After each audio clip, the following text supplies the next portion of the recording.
Hey guys, Clutch Hunter here, and today bringing you a game of Call of Duty 4 actually. On Countdown with the 50 cal. It was quite a while ago. It was on I think it was my very first Xbox Live gamer tag. So yeah, you can tell it's from a while ago. But I'm not really going to be talking about the gameplay very much. Although I could have had a 5-man feed there if I had really been on the ball, you know. But anyway, just thought I'd talk a little bit about just why Black Ops has been so underwhelming when you compare it to Call of Duty 4, even Modern Warfare 2, and World at War and games like that. Why has it been so underwhelming and so meh, you know? So I'm going to give you guys a few of my ideas, and obviously this is open for discussion, so let me know in the comments what you think. So really, what a lot of people have been saying is that the weapons being so weak and having so much recoil has made it boring. Now I disagree with that, because Call of Duty 4 had a lot of recoil on the weapons and they were not that powerful, especially compared to Modern Warfare 2. And yet Call of Duty 4, if I remember rightly, was by far the best entry in the series so far, and it probably always will be the best entry in this gaming series. So I don't think that's the reason why. I don't think that's the answer to make the weapons more powerful from Modern Warfare 3. This is the next one's my idea actually, and I believe that the problem is actually the maps themselves. You should all remember how great Call of Duty 4 was, and then you should all remember how, in comparison, bad World at War was, although it was still a good game. Modern Warfare 2 made it even worse, and Black Ops, although better than Modern Warfare 2, I genuinely don't believe it compares to Call of Duty 4 and World at War, just because it is so flat out boring. I think a huge reason for this is the maps. I believe that it's no coincidence that Modern Warfare 2 is the first game in the Call of Duty series which made the maps get that much bigger, and Black Ops has made the map that much bigger, but they've also opened up all these alleyways on every single map, so you have like 5 routes to go down to get to one place, and I think that makes the game boring because you're less likely to find an enemy that way, if that makes sense, because there's 5 alleyways, you can only be down one of them, and on Call of Duty 4, on most of the maps, there were choke points, you know, oh my god, that was the nearest triple. Oh, well, that surprised me. Yeah, so on Call of Duty 4 there are all these choke points, like down the middle of Showdown, down the middle of Vacant. Even in Modern Warfare 2 there was a few choke points, like in the middle of Wasteland. I think that's what it was called. But on Black Ops I struggle to think of a single choke point. There's not any. There's none. There's none at all. And it's very although I'm pretty sure that the developers did that on purpose because they're not really into that whole montage thing. I really honestly believe that the choke points and all that, they did make the game more entertaining just as a normal player. I really think they did. But you know, that's just a theory. I mean, in theory, having more powerful weapons in Modern Warfare 2 should have made it a great game.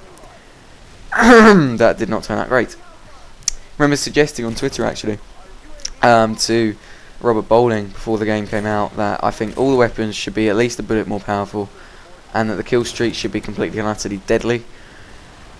That turned out terrible. So I'm being very wary when I say what I want now about games like Call of Duty, but I'm pretty sure that the maps could be a huge contributor to why Call of Duty 4 and Call of Duty World at War to a lesser extent was so much better. The third reason that I have noticed people mention a lot is that the kill streaks could be the problem. Because obviously Modern Warfare 2 was the game which introduced the customizable kill streaks, and I think it gave you 15 choices. Might be wrong, I think it was about that many. And I think Black Ops has roughly the same amount, so maybe that's the problem. I mean, maybe people are now just camping for their kill streaks. Now you can't even stack your kill streaks. You can't do anything with them. Besides, if you're either a very good player and you can run and gun, or you're a very bad player and you camp. And I remember in Call of Duty 4 and Call of Duty World at War, this wasn't a problem because it was surprisingly easy to get to a 7 kill streak, and the best players always got there regardless of whether the other team camped or not. So that wouldn't surprise me if that was a contributor to the problem as well. Not too sure if there's that many other reasons potentially. It could just be that the developers have gone bad. It could just be that the series has really reached its height, and it's just going to go downhill from here.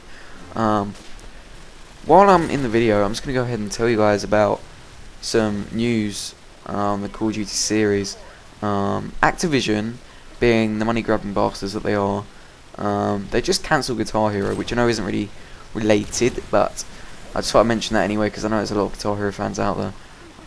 Me being sort of one of them, because as terrible as I was at it, I did enjoy that game, that series rather. I really did. What